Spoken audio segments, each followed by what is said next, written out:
Angela Fazio is an industry powerhouse who has overseen 40,000 homes sold and $9 billion in production. And Kristen Cantrell is one of the nation's most accomplished team leaders, helping thousands of agents build their businesses. They are passionate about educating, encouraging, and empowering moms in real estate. Our next episode starts now. Hey, you guys, it's me, Kristen. Welcome to Moms in Real Estate. I'm Angela Fazio. Our guest today is Zoe Kasiske. And Zoe's going to talk to us all about pivoting, you guys. And she's been a guest before on Girl Educate Yourself, and we had to have her back to tell her story. So Zoe, get us started. Tell us a little bit about yourself. Thanks, guys, so much for having me. I'm excited to be back. I so enjoy following you both and your journey. Very inspiring. So I am born and raised in LA, and I'm back here. I have two very rambunctious children, 4 and 5, 2 boys. And I spent the first 10 years of my career in marketing. 6 years I was at SoulCycle overseeing community building, influencer strategy. And then I had my own agency for a few years and had a lot of life changes during COVID, as many people did. And I decided to completely pivot and get my real estate license, and was very fortunate because my mom has been in real estate for 20 years. I feel like she should be next to me. Mom's in real estate. I know, she should have came on. Why didn't we think of that? I don't know. I know. She's going to be mad at me. And, I just felt like it was the right time. I went through a divorce and kind of had to make these decisions and that were right in front of me, and I had to move quickly and how I was going to kind of reestablish my life, my career, and make sure that I could set my kids up for success. And so I got my license in April of 2021. So it's been just over a year. I think that we've heard it so many times, fortunately or unfortunately, however somebody wants to look at it, that the decision to get into real estate is caused by, I don't want to be a broke single mother, right? Yeah, that kind of thing. And I love that we have so many examples of success, because that's why I got into real estate. Your story, yeah. I didn't want to be a broke single mom, right? Yeah. Fortunately, I met Chuck. But, the story of that real estate can afford women with kids at any stage is such a consistent theme that inspires our audience. So, and it's interesting. My mother actually has this, like, a very similar storyline to mine, which was she had 3 kids. She went through a divorce to my dad when we were young, and she was in interior design. She had a store that was successful, but she kind of had to take a look at her life and be like, okay, I'm successful, but like, this is not going to put my 3 kids through school. This is not going to allow me to live the life that I want and set my kids up for success. And real estate for her was not something that she even wanted necessarily, but she was like, what career can I have? Flexible. I can go to my kids' games. I can, kind of like put my life together how I want it and make sure I set them up for success. And so growing up in that environment, I actually have come to love real estate. It was not something that I was like, oh, I need to do this in order to survive. But it was an opportunity that I knew if I was committed and, really, really like took the time to learn and, that I could be successful and take what I had learned from my previous background in marketing and PR, which like hands down was the most valuable experience. Like sometimes I say to my friends, like, oh, I wish I did this 10 years ago. I would be in such a different place. But the truth of the matter is, like, I think that I was meant to do exactly what I did in order to then really launch into this career properly. Yeah, your background is perfect for getting into real estate because you know how to do all the I think a lot of people don't realize when they get their real estate license that they also become marketing people. That's right. A salesperson, marketing, accounting, everything. Yeah, it's everything. At the end of the day, we are in a people business. And, I spent 10 years building community for brands, and so was able to very authentically grow my sphere.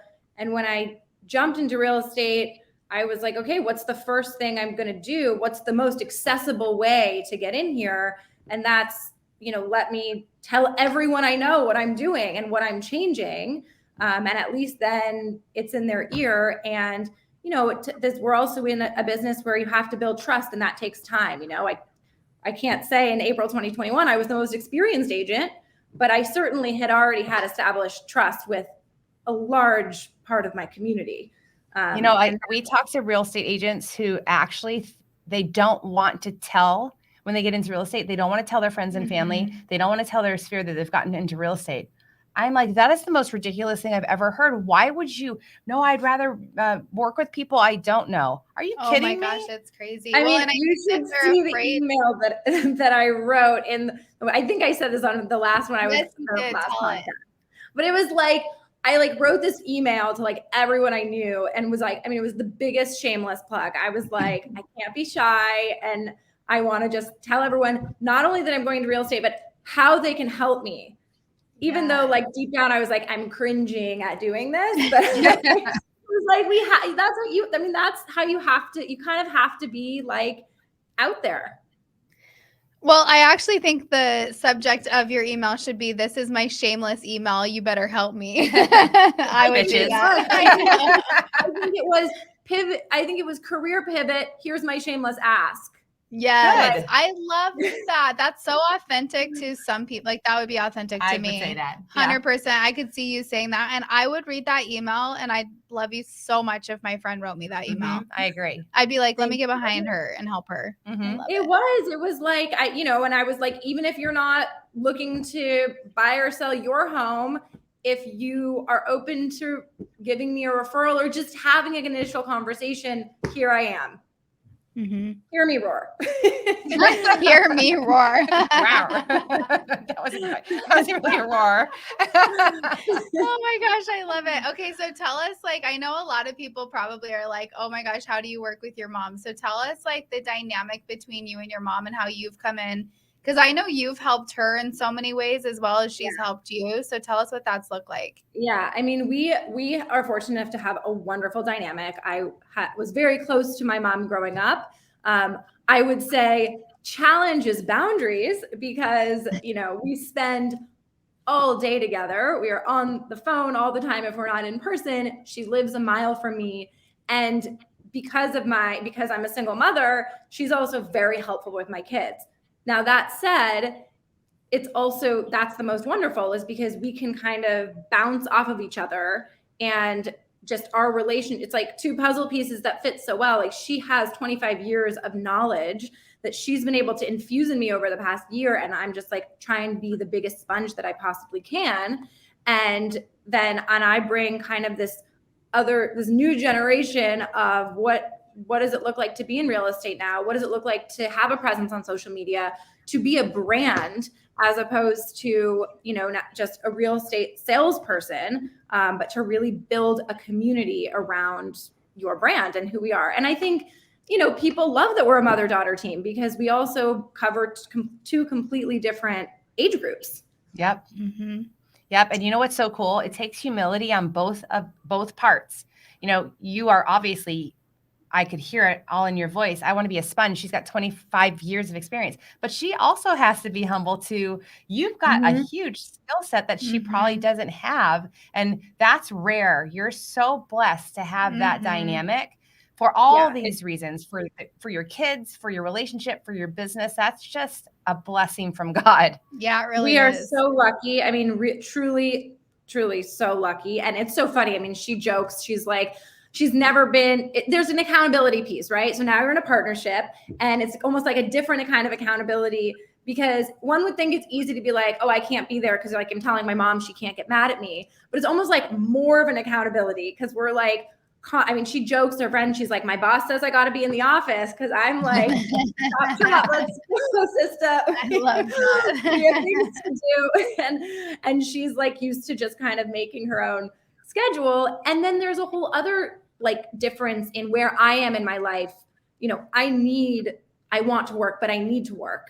And I have big goals to be able to run my household and set my kids up for success and raise them financially independent. And, she's done really well for herself, which is amazing, but has kind of less of an obligation to have to work.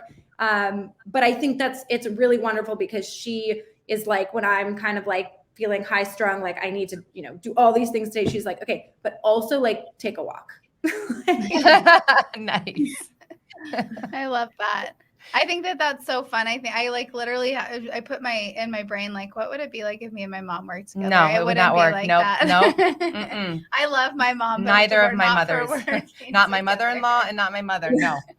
Most people say that. I realize we are very lucky. And I think the other thing that we really have done to make sure that we're also like we have different interests. My mom is a musician as well and plays guitar and takes singing lessons.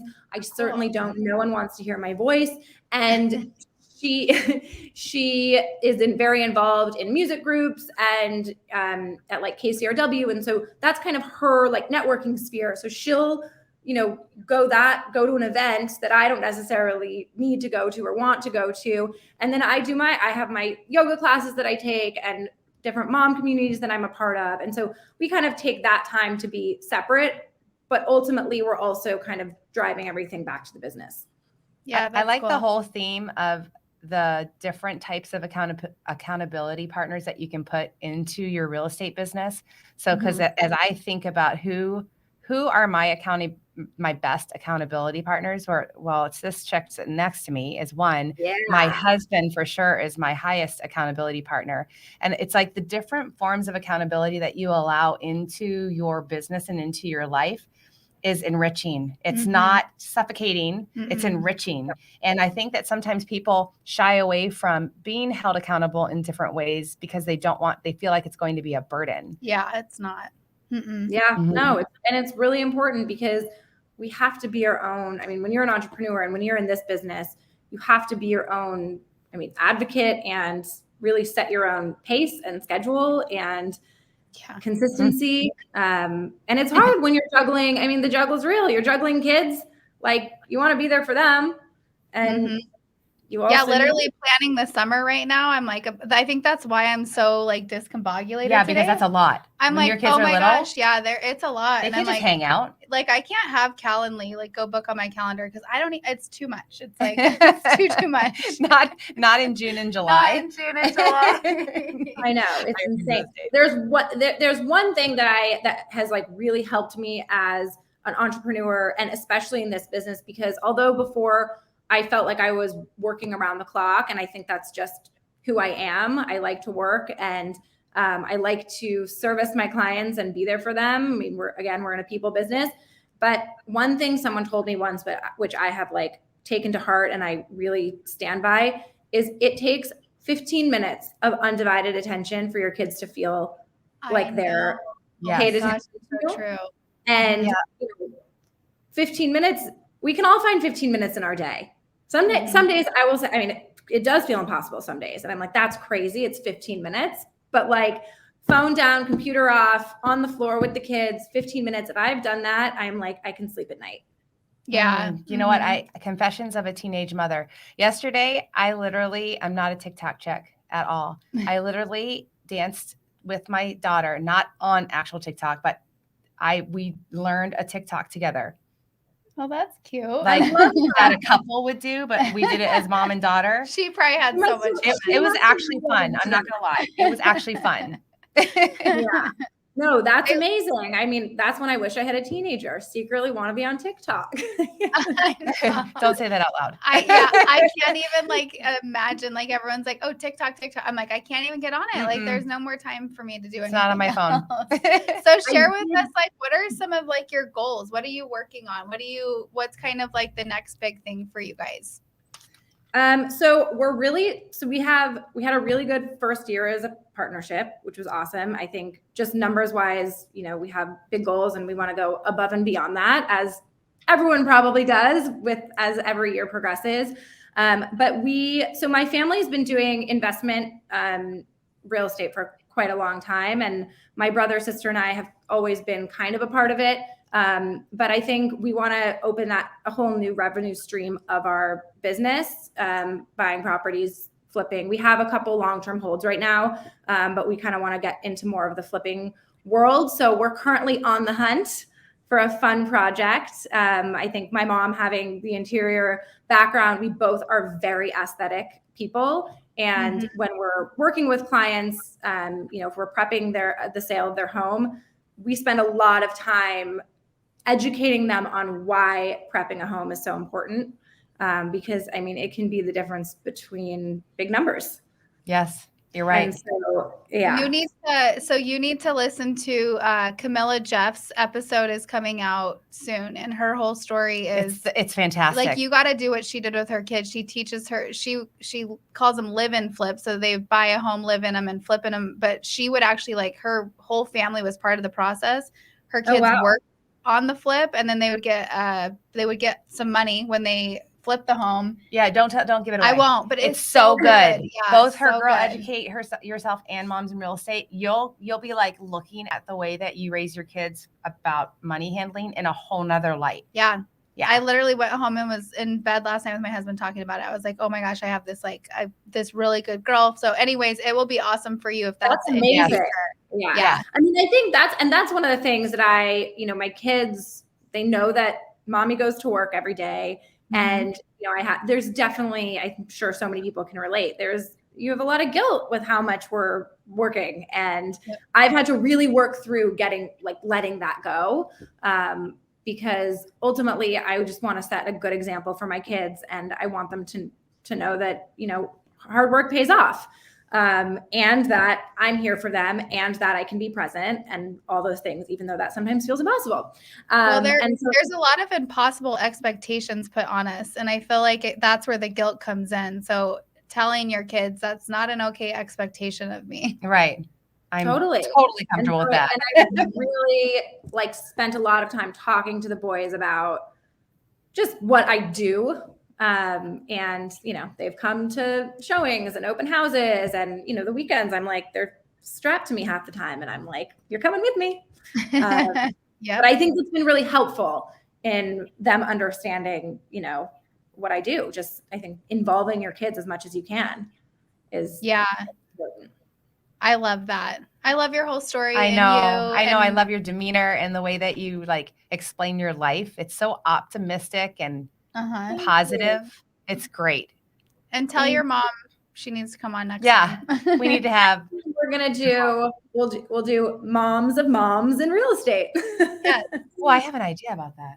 All right. Okay. Oh, we do have a few. Yeah. You just gave me a really good idea, Zoe. There are a lot of family teams, and I think it's so wonderful and fascinating. And I've been trying to find the time to pitch an article to someone to write about family teams, because I just think the dynamic is awesome.